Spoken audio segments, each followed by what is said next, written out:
আলাইকুম। পুকুরের পানি পরিষ্কার কিভাবে হলো? পুকুর পানি পরিষ্কার, আমার কাছে একটা রোগী আসছে, রোগীর নাম মাহফুজুর রহমান, বয়স 50। তার নাকে সমস্যা, নাক বন্ধ, হাসি, সর্দি হয়। সে গোসল করে পুকুরে। ওনাকে বললাম যে পুকুরের পানি পরিষ্কার না ময়লা? উনি বলে পুকুরের পানি পরিষ্কার। আচ্ছা মাহফুজ ভাই বলেন তো, পুকুরের পানি পরিষ্কার না ময়লা? পুকুরের পানি পরিষ্কার। পুকুরের পানি পরিষ্কার। উনি বলছে কিভাবে পরিষ্কার? পুকুরের পানি নিচে থাকে মাটি, উপরে কোনো ঢাকনা দেওয়া হয় না। পুকুরে ময়লার একটা স্তূপ। পুকুরে অনেক সময় কুকুর পায়খানা করে, অনেক সময় বিড়াল পায়খানা করে, অনেক সময় সাপ পচে, অনেক সময় ব্যাঙ পচে, অনেক সময় মাছ পচে। পুকুর একটা ময়লা স্তূপ। আমাদের আদি অনেক আমাদের দাদা হিজারা পুকুর পানি খেত, তখন টিউবওয়েলের পানি ছিল না। পুকুরের পানি খাওয়ার পরে করোনা হইয়া অনেকে মারা যেত।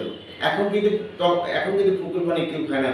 এখন পুকুরে এখন কলেরা, গ্রামগঞ্জে কলেরা, ডায়রিয়া হয় না। এখন সভ্য যুগে আমরা বলতেছি পুকুর পানি ব্যবহার করা যাবে না, অর্থাৎ পুকুরে গোসল করা, উজু করা, সাঁতার কাটা নিষেধ, কারণ পুকুর পানি ময়লা। পুকুর পানি কখনো পরিষ্কার নয়। আসসালামু আলাইকুম।